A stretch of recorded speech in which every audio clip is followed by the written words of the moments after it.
What's up, Funkers? We're back. Yeah, exactly. We are back with the Quorum Sales Leadership Team. Old friend Soroosh Seyhoon came on Tripping Over the Barrel. He's been on other Digital Wildcatters podcasts. This is old hat, so we don't need to talk about Soroosh any more than we already have. Sounds good to me. This is about your boss lady. This is about Lindsey. Lindsey Herndon Goodgion. Goodgion. Yeah, Goodgion. Goodgion. It was a lot easier for me to just type out LHG. Totally. Right? Yeah, so, I say emails with an L. It's much easier. I agree. I don't blame you. But ironically, I was in a fantasy baseball league forever. This sort of came from my college friends, and we referred to ourselves as the League of Handsome Gentlemen. So every time I think of LHG, maybe now I'll think of you, but I always think about my Brandeis friends and the League of Handsome Gentlemen. I love that. That's great. So we're gonna get into this. Lindsey, you are the chief sales officer officially with Quorum, and you've been at the company for a while. So we'll get into all that, but I want to know a little bit about your background, like who you are. I think that you're a Texan, right? A hook'em. Yep. A hook'em. Go Horns. Hook'em Horns. But yeah, kind of give us a little bit about your background, and then we'll talk about all the fun things, Quorum and life related, how to grow a company into something that was medium sized to something that is now one of the largest and most successful energy technology companies, the future, some of the past, but want to get to know you a little bit. So who are you, Lindsey? I love it. Thank you. Thanks for having me, first of all. So who am I? Well, it might surprise you. I actually grew up in San Diego, California. So I have two serious surfer brothers, and one younger sister, and then me, now living in Texas and having a 20 plus year career in oil and gas. So definitely could not have guessed my path back then. So yeah, I grew up there, still have family there. And I went to Texas. That was my road to the whole state. And funny enough, I was a Spanish major. There's another fun fact. ¿Qué pasa? Yeah, ¿Qué pasa? Yeah, exactly. So I was a Spanish major and a bit of a gypsy when I was younger. So, while at Texas, this will just give you a glimpse into my personality. You do study abroad programs, right? I was so excited about it. And my parents are like, cool, where are you going to go? Like London, Barcelona, I'm like, no, I'm going to go to Merida, Venezuela. Oh, wow. My mom's like, say what? And so I went there and did a semester there. It was awesome, by the way. It was gorgeous and awesome. And so finished at Texas and really wanted to, just make money. I was just excited to make money. And I really wanted to buy a Tahoe. That was kind of my obsession at the time that drove my career progress. And I was very, very ambitious with a Spanish major. So I interviewed with every consulting firm and, everything you could think of. And I had a mutual friend who had joined, he was an engineer, who had joined with Quorum actually the year before. And he convinced me to interview. And I don't know, they must have been drinking at the time or whatever, but I made it through the interview process with my solid Spanish major at a time where we were really only hiring engineers because it was very early on in Quorum's life.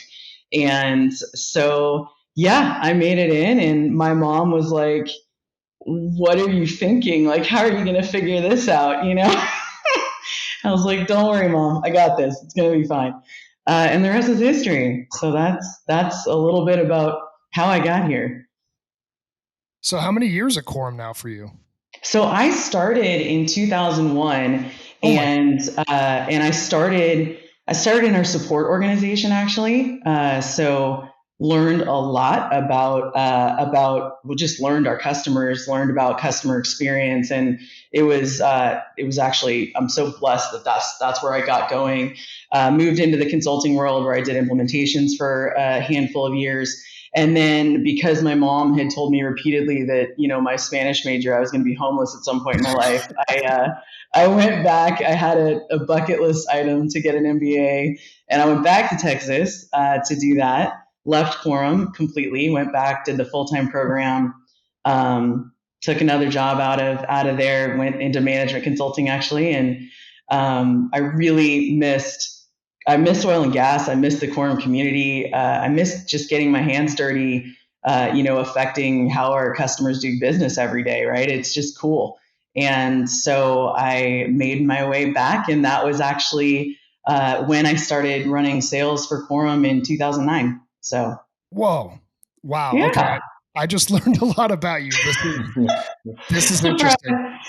I mean, you said something you said a few things that stood out to me. But first of all, like, it didn't take you long to become a Texan. Like, you were in San Diego, bruh, and then you ended up in Texas and you wanted a Tahoe. So you're like, okay, you officially became a Texan at that point in time, in my mind. Then you went to business school, right, after the whole Venezuela craziness, and you came out and worked for the same company that you worked at.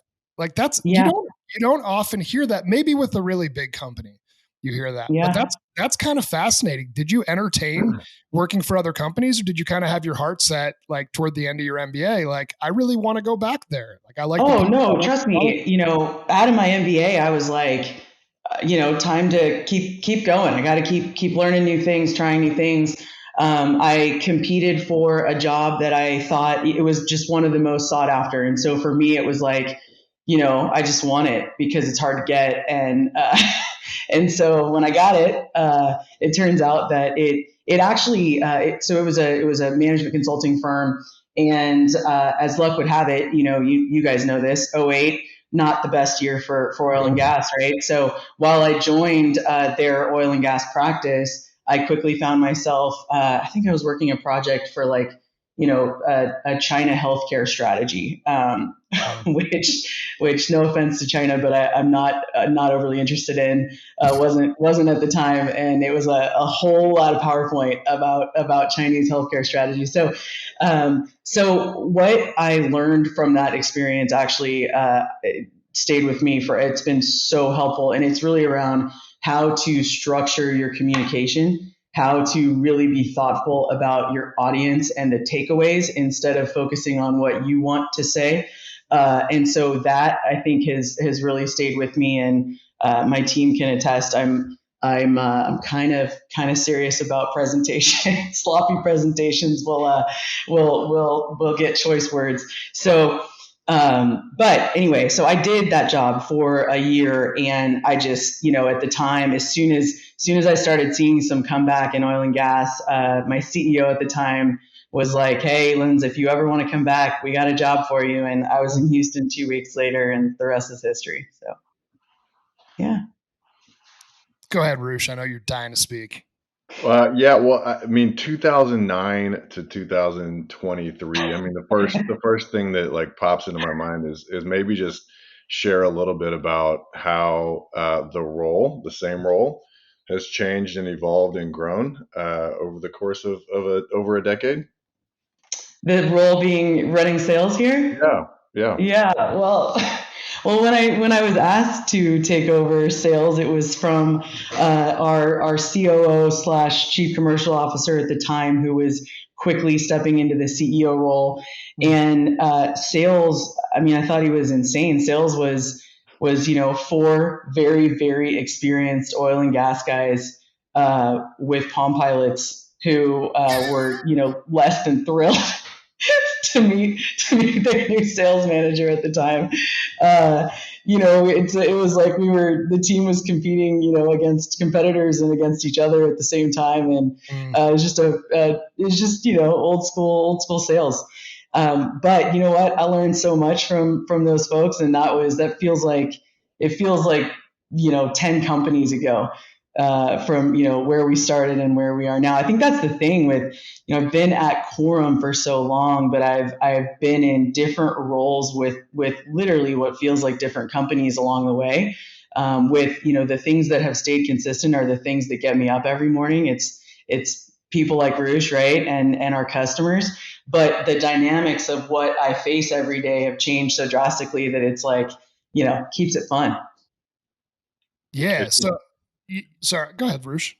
Yeah, I think it's one of the things that I admire about Lindsey. I mean, the role has changed over and over and over, and not just because we grew from 2009 to the first, or to the PE acquisitions that have happened and learning how to work within a PE model, but the company has grown, the product sets have grown, they've changed. Even the same products have gone to different sort of segments of the market or spaces within the market. I mean, the role Yeah. has evolved so much. The team is, I don't know how many times bigger just in headcount from back then, right? From 4 or 5 people to north of 50. 100. Yeah.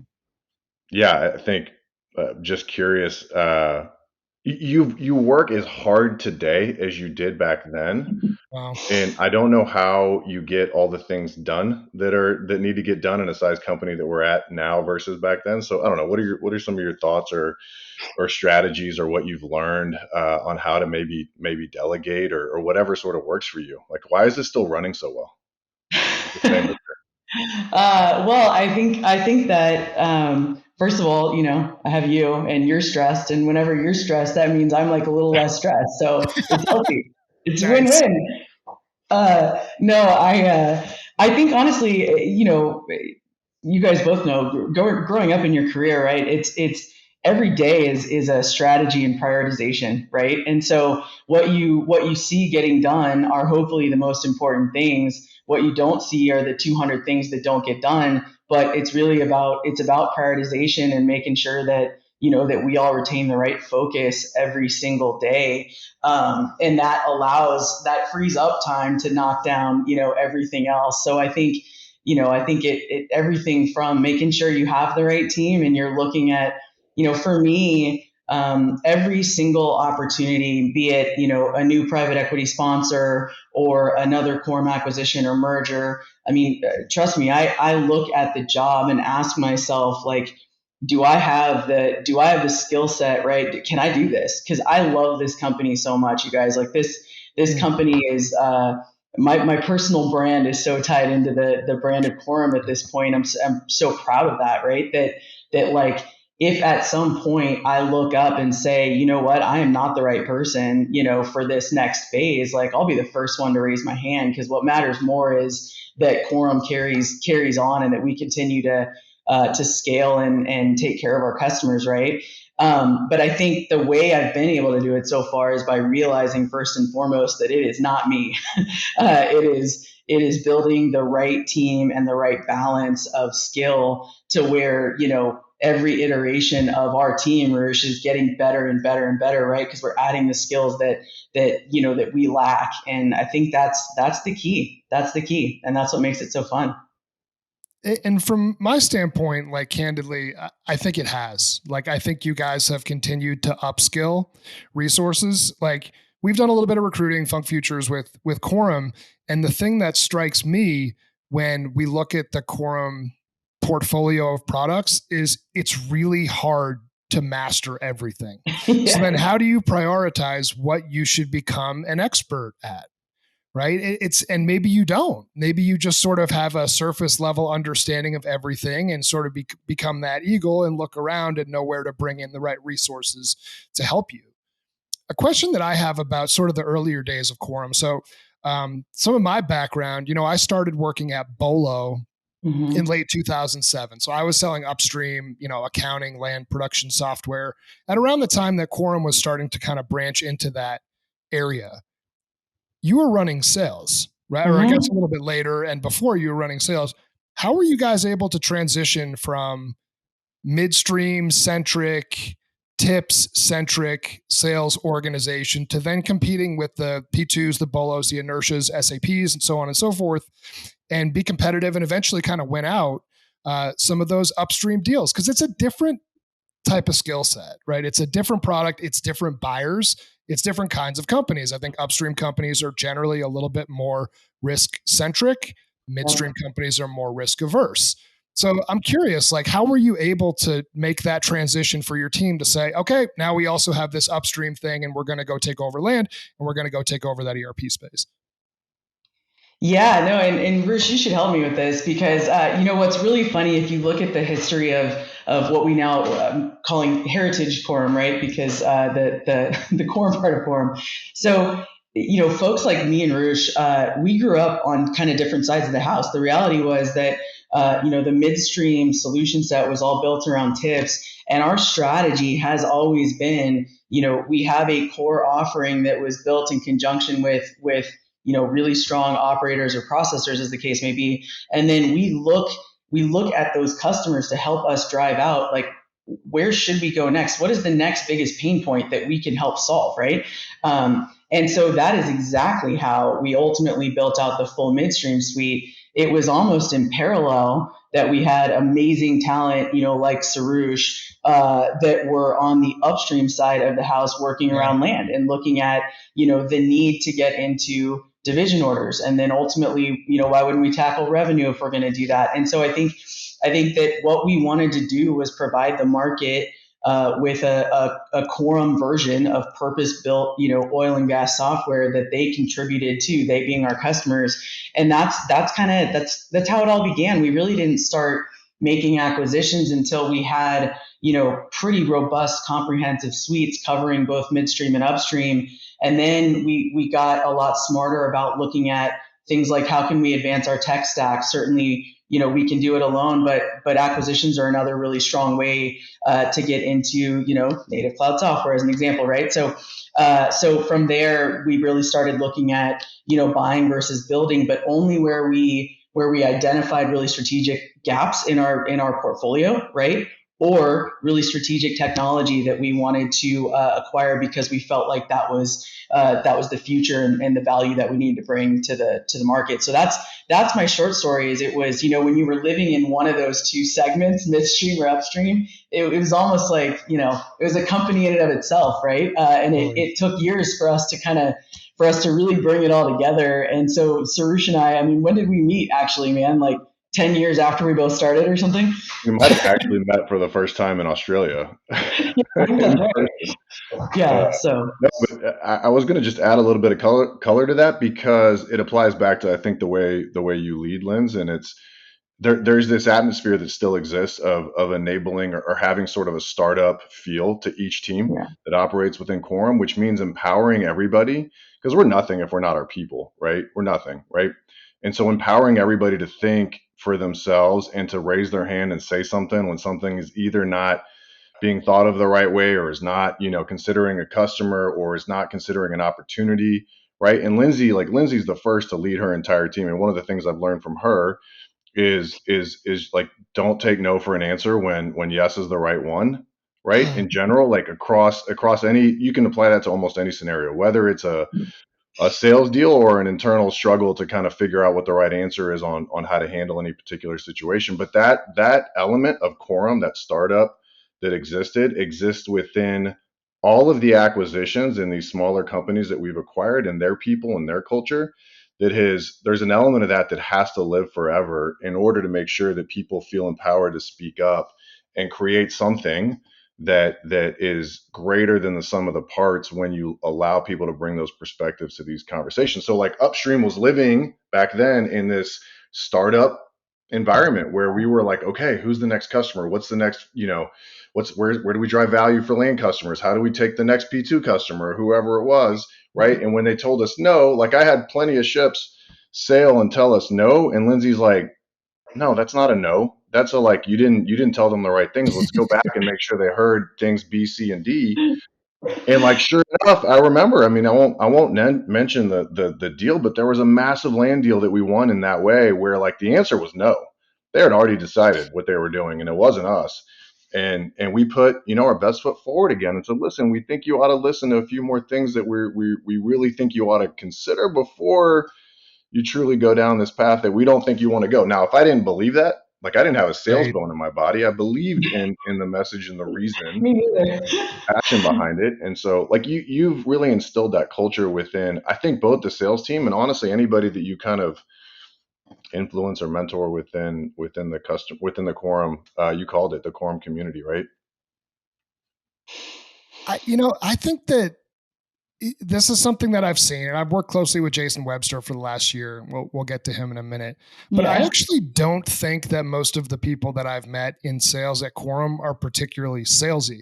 I think that you guys have a way of vetting out and hiring certain types of people that are probably a little bit more consultative, which would make sense, like going back to sort of a startup centric environment where you're letting your customers drive some of the innovation and technology deliverables. And Aucerna, right? So Aucerna was a big one, and maybe even in some ways like a turning point for Quorum as an organization. You added a lot of revenue, you added a lot of staff, you added products that were more technically and economics oriented than the traditional kind of ERP systems that you had. And you inherited a number of different cultures, Canadian, whatever, that were rolled into one with Wayne Sim and that whole crew. So how are you able to, what looks like from the outside, fairly seamlessly integrate a very large acquisition of technology companies into what was already a big technology company? Like I really wanted to ask you this because I'm at a loss for understanding how you can do that while still maintaining business at the same time. It's a great question, and obviously, when we were looking ahead at that merger, it's all any of us thought about, right? But you mentioned it. You mentioned the cultures, but I mean, when we merged with Aucerna, we got a full global business, right? Quorum was a North American company with some opportunistic growth elsewhere. I mean, we got a global business with every challenge that comes with that. What I would say is a big part of it is there was tremendous mutual respect between Quorum and Aucerna. So we really didn't have a ton of overlap. There's maybe a couple modules where we would have competed, right? One of them we actually had to divest as part of that deal.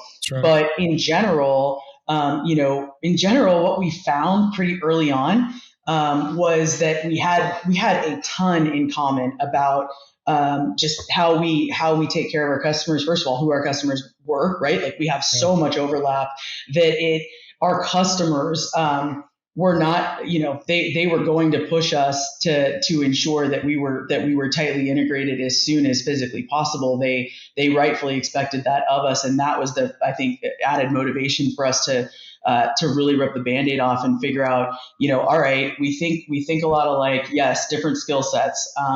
And we had to very quickly realize that, while certainly enablement of our teams was important so that we could again, take care of a customer who has both sides of the portfolio, we were not going to have our entire sales team, able to speak to and demonstrate every single product that we now had, right?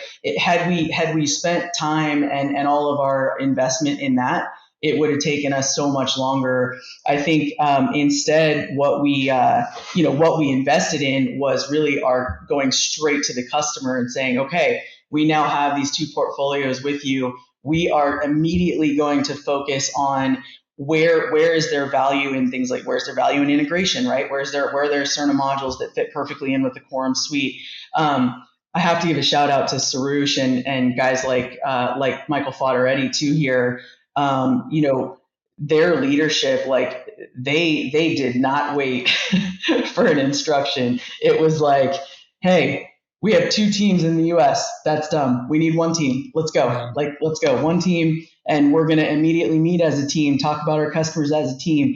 And I think that just sort of naturally created this situation where, we now have a fully integrated US team that's capable of selling everything under the portfolio, and more importantly, capable of taking care of a customer that has everything in the portfolio, right? So that was them. And we have, a solution architect team that I can't speak highly enough about, that, they just immediately jumped on enablement for the global sales, services, customer support teams. Our crew is just awesome, Jeremy. Like people, just the initiative on with a challenge like that ahead is off the charts, and so thankful for it. Nice. Not easy though. Not easy. No, I can only imagine. And this is a question. I had Chris Dinkler with Chase Null, a couple Inveris guys on here not that long ago. Chris was kind of an early career mentor of mine, great sales guy. And I asked him this question. I'm going to ask you too. It's like, how do you deal with the pressure of your job and actually take time to disconnect without just thinking about this massive revenue number that's over your head at all times? Sorry to remind you in the middle of a podcast where you're probably not thinking about that, but anyways, or maybe that's Roosh's problem too. But nonetheless, like that's hard, right? I run a small consulting company and I still think all the time about revenue. It's definitely just a fraction of a percentage point of what you have to think about. Yeah. How are you able to unplug and de-stress every once in a while, or do you just not? No, you know what? First of all, I love Chris. Chris and I are friends, and they're, obviously we do a lot. We're good partners with Inveris, so that's super cool that he was on as well. I think, no, I definitely, you gotta know your limit where you are about to start performing lower than you should because you're just maxed out, right? And I think that's just an important thing. An important self-awareness item for everyone to have in their career, because you will be so much more effective if you just step away and take a pause. For me, like honestly, my husband makes fun of me. Like I sleep like a teenager. Like I'm just not the kind of person that I know. See, everybody hates it. No, I mean I love what I do. I love what I do, and yes, it's stressful, right? And it's hard, and I mean, sometimes I have to pinch myself on just how big it is versus where where we were even a couple of years ago, in terms of the numbers that we're going for, the number of customers that we take care of, right? But at the end of the day, it's fun. And we do it. We keep doing it, right? We keep raising. And I think, when you have the right team, you can breathe and you can sleep at night. We're not going to get it all right. We're not going to make every quarter. We're not, we're going to get things wrong. But at the end of the day, our industry, first of all, is just freaking awesome. It's the kind of place where, when you operate with integrity and you do what you say you're going to do,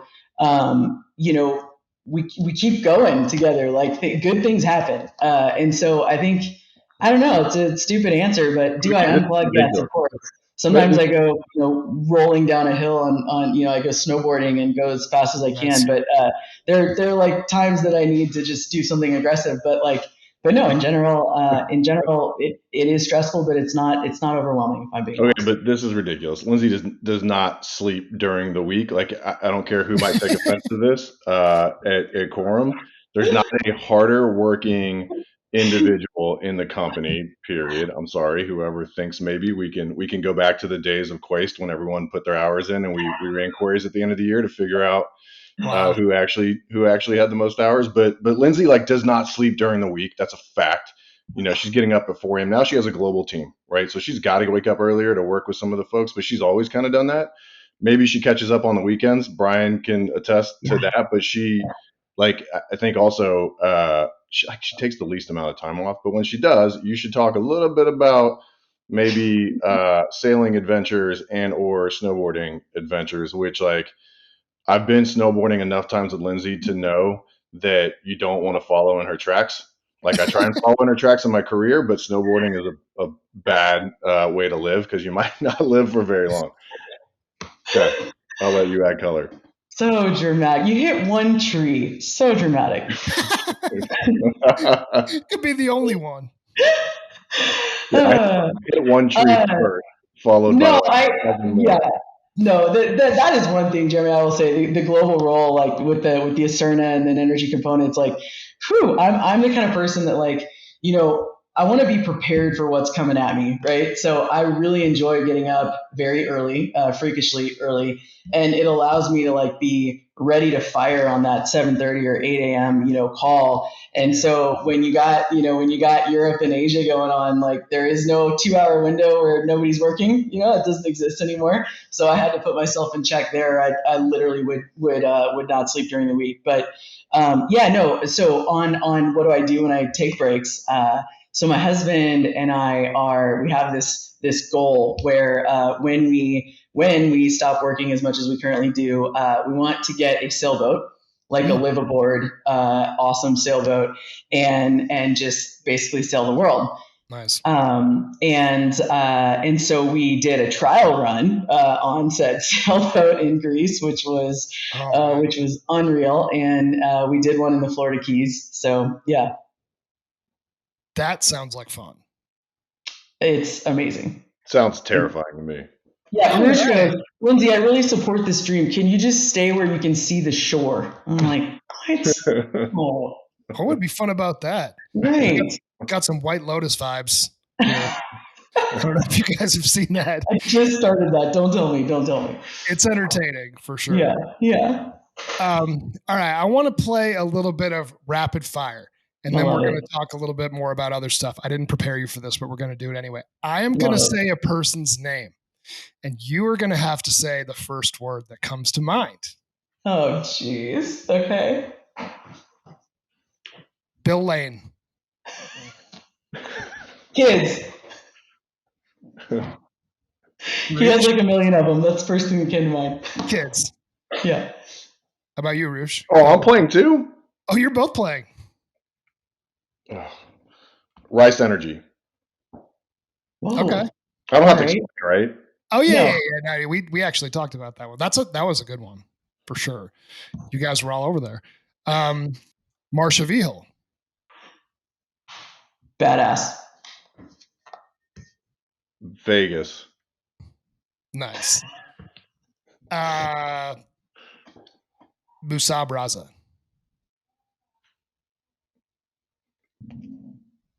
Bruce, you got to go first. I just met the guy. I got 3 words. 4 words. Don't fuck with him. For real. Okay, now I'm excited to really get to know him. Sleep doctor, I like to call him. He'll put you to sleep, not in the way that you want to be put to sleep. Jason Webster. I mean, Jason Webster is like synonymous with land. Yeah, for me it's Quorum. Yeah. He's just Mr. Quorum, right? I mean, he was my path to Quorum. Maybe friend is probably another great word. Friend is the next one. Yeah, Jason's a phenomenal guy. Texas football. Well, okay. First thing that came to mind for me was Vince Young because I went to the championship game. I was there. It was amazing. Yes. That was the best game ever. It was the best game ever. It was just really long. It was a really long time ago. So there's that. So 2006 or something. Frustrating. Nice. Spoken like a true Austinite. Yeah. And final one, Gene Austin. Oh, legend. Yeah, I love that guy. Love? That's usually your word, right, Soroosh? Yeah, okay. Yeah, love. All right, I won't put you guys on the hot seat anymore, but that was fun. So I want to talk about the future a little bit with Quorum because things have changed so much. Like I can actually still picture where I was when I read about Silver Lake. The number 310 comes to mind. Reading an article, I think it came up on LinkedIn. I was at a different house that I'm at now and thinking, whoa, these guys are getting pretty big. Like somebody just invested a lot of money in them. And obviously it's grown significantly since with all of the Thoma Bravo and private equity acquisitions that you have. I'm curious about where you go. You've consolidated much of the space that is logical for where Quorum has played and where Quorum is going. Really everything outside of like data and invoicing, like as I see it. You guys play almost everywhere. And I saw recently there was like a PEEP acquisition, which furthers you into the engineering and forecasting world. Mm-hmm. So what happens next? Like, is it carbon capture accounting? Is it ESG related tech? Is it geothermal related? I mean, so where do you go? Like, of course, you're going to go deeper and continue to take the market further where you exist today. But as you think about this energy transition or whatever that means, and Quorum is going to look for additional opportunities, what does that mean for the future? Like, what does your company look like in 5 or 10 years? Yeah, I'll start, Roosh, and then you should give your perspectives too. I mean, I think first of all, what I love about the way that we have built what we are now is that we did not hire a bunch of engineers and put them in a closet and say, okay, build a land system, build an accounting system, right? Oh, now we need a pipeline system, go. That companies do, tech companies do try to go that way.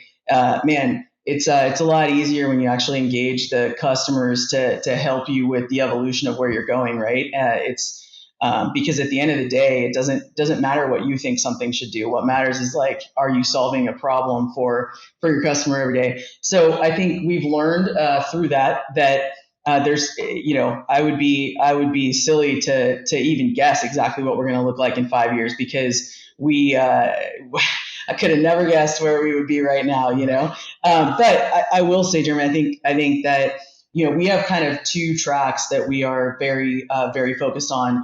One is innovating in the space where we currently live. So we do not view these solutions as static or the market as static, right? So and that's a big job. Like continuing to push innovation where we currently cover is a huge job. That said, we know that we need to be ahead of the game, and we need to be a leader in the energy transition. And so that's been a huge focus for us, as you can imagine, especially as we look at the global business. I think one of, in the short term, over the next couple of years, I think you're going to see us very, very incredibly strong in LNG.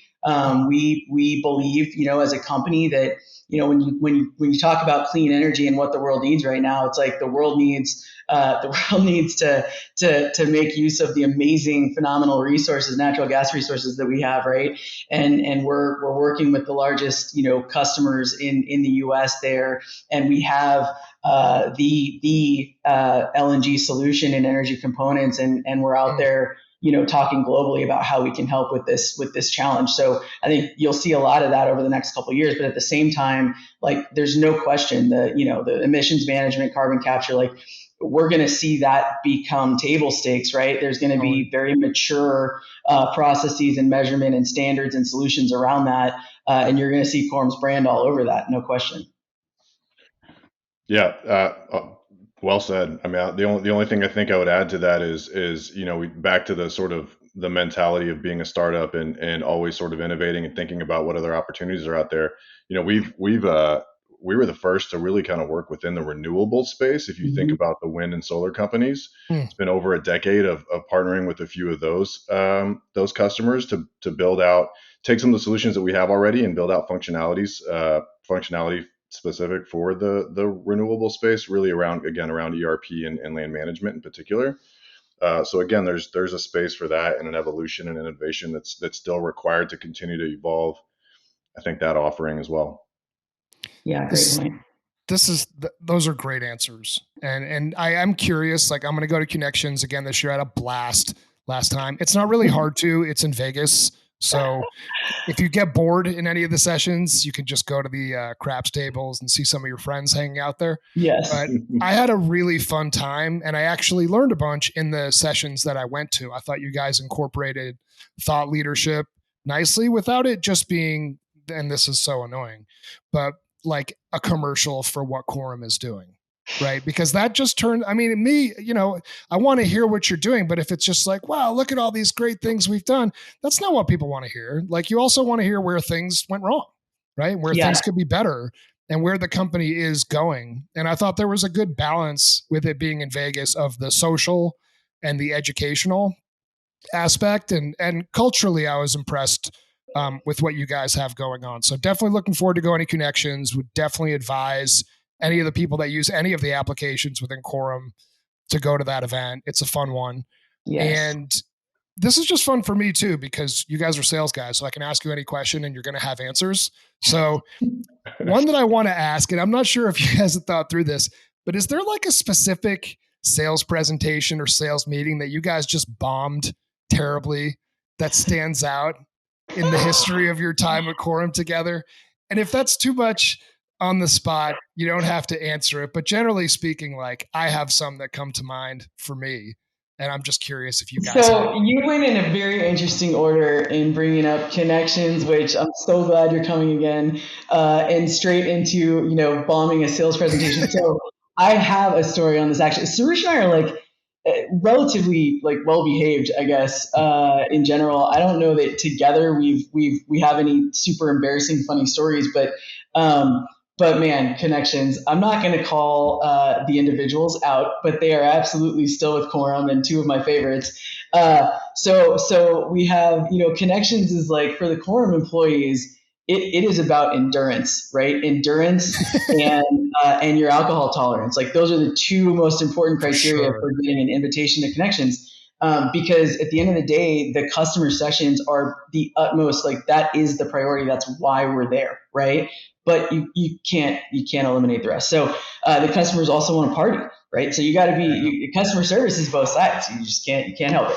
So there was a session. I want to say it was a division order session, and there was a literal tap out. Meaning the main presenter was going, realized that he was about to throw up.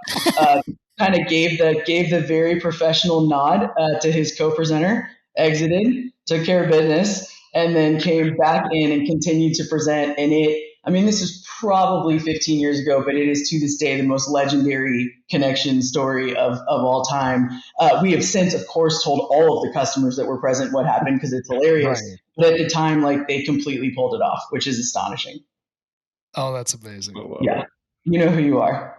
Yeah, hopefully you're listening to this. Have a good time, but don't do it again. Yeah. Yeah, I feel like one of my friends at Bolo had a very similar story where it's like, hey, listen, Amanda's too hungover. She can't present today. So you're going to do it. It's like, what about me? Maybe I'm too hungover too. I didn't think I was presenting, so I drank more than Amanda did last night. Right. Nope, you always have to be ready. You have to be ready for that tap on the shoulder. Yeah, 100%. And last question I wanted to ask both of you, Soroosh, I want you to dive into this too. Like, what advice would you give to either your younger self in your career or some of the younger employees that come into your organization, early to mid 20s? Anything that kind of comes to mind on what you would go back in time and sit down with yourself and your, whatever, early to mid 40s self, or what you would tell to somebody that's new coming into the industry or your organization that might help them exponentially? Roosh, go first. Okay. Yeah, it's interesting. I have kids, so I feel like, my oldest is 14 and a 12 and a 5-year-old. And I feel like I'm starting to realize like what I tell them right now matters more than it did 3, 4, 5 years ago. And like, I really want them to grasp some of the things that I'm saying. I don't know that they listen to me at all, but so sometimes I tell other dads to tell my kids the things because they'll listen to the same things from them more than they will from me. But yeah, no, I think there's a couple things that come to mind. The first is really sort of a Gene Austen thing, which I think I for myself, like I try and adhere to every day, which is just simply do what you say you're going to do. Right. Like I went to lunch yesterday with somebody and I told them that I was going to send out a note when I got back from lunch and connect people. And it was about 5:30 and I had to run to go to practice with the kids. And I realized I hadn't sent it yet. And I was like, well, we're going to be late for practice because I'm going to go send this email because I said I was going to send it. And if I don't do it now, then it won't happen. Right. So like, that's just a very basic example of the power behind your word. If you say you're going to do something and you do it and you hold yourself accountable first and foremost, like you are setting that standard for yourself, and then people learn to trust and rely on you in return as well. So great answer. Yeah, that's one. The other one is like, man, just outwork everybody. Like just outwork everybody. Like your competition, your peers, like in a healthy way, right? Like don't let your effort be in the way of your own success, your company's success, your reputation and your legacy. Like just outwork everybody. I think those two things for me are I can't fathom, again, I didn't have a sales bone in my body, but I am super competitive. And what I realized, one of the things that I love about sales is not convincing a customer to do something they're not sure about, but it's once you know you're driving value for the customer, if it's competitive, like I want to You beat want to you. win. Yeah, you want to win. Yeah. And like, yeah. So, okay, I'll stop. Good answers. Soroosh's passion and energy is contagious. By the way, it's so awesome for our whole team. Yeah. So for me, talking to my 20-year-old, my younger self, I think what I would say is to have confidence that you will be very successful by being exactly who you are. I know it sounds really cheesy, but what I mean by that is, as someone who I joined an industry I don't know with a background that really should not have let me in the door.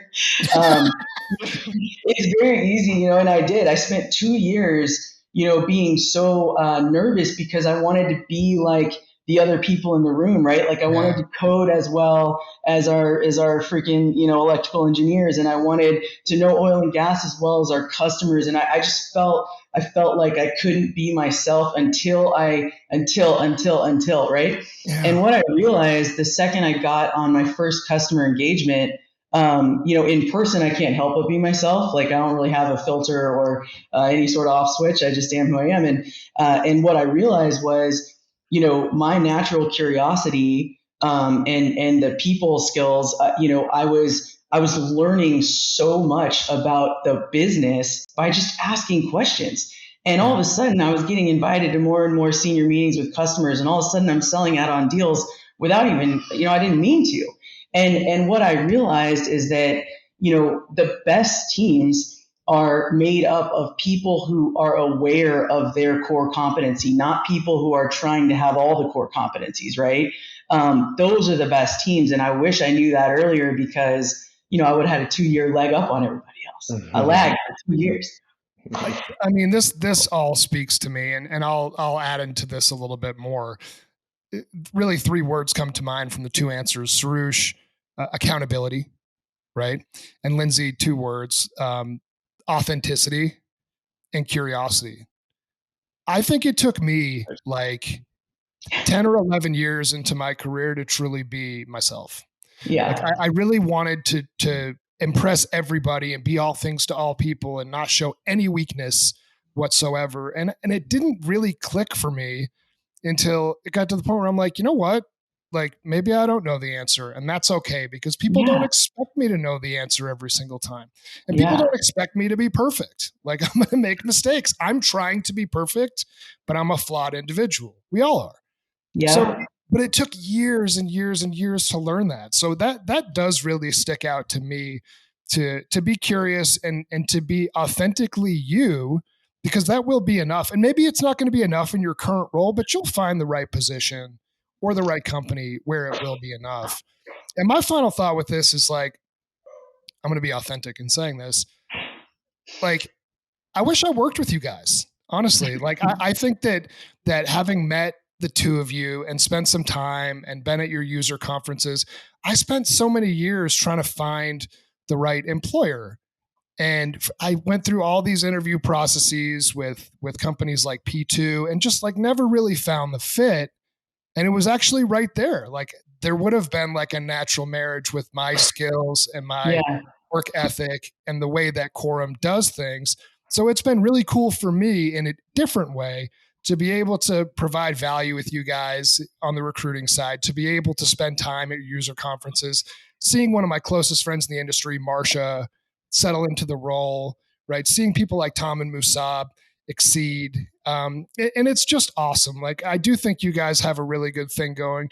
And Quorum's not perfect. The products aren't perfect, but you guys definitely have an understanding of where you're strong.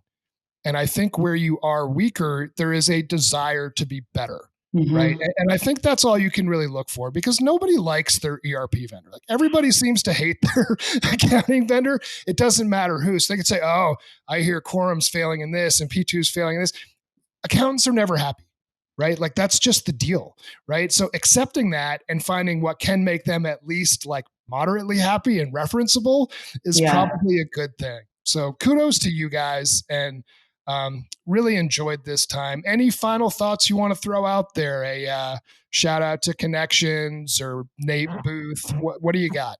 I'm gonna shout out one thing because this topic of accountants are never happy. I literally got a quote from our we have CSAT surveys that are constantly out there in the wild for customers to respond to, and there was one today that was from an accountant, one of our customers, that was just thrilled with the level of service from our team. And so my shout out is really around this support team around our on-demand products in particular, but yeah, I mean, I'm gonna copy and paste it and email it to you, Jeremy, so you can read a happy accountant quote. Yeah. But they do exist, and again, the reason it exists is because of a relationship, right? Yeah. And people treating people as people and wanting to serve each other, et cetera. But my other quick thought is that we each have a responsibility. Like, it's one thing for us to pass on to children, in our own families, like some of these things, but it's another, like, we have a direct influence on people that work with us every day in our teams. And like, these lessons are so important, right? Everybody's sort of like, I was super insecure for the first 10 years of my, imposter syndrome career. Yep. Like, that environment doesn't have to exist. And it's leaders within Yeah. organizations that ensure that it doesn't exist by everybody sort of getting that sense of empowerment and comfortability with themselves, right? So that they can be themselves in the role they're fulfilling. Sorry, done. No, I love that. Jeremy, I just wanted to thank you. I mean, that the team, like you nailed it, I think, and you are such a great cultural fit that now, like when you give us a recommendation on a person, it's like, oh, bring them in, let's go.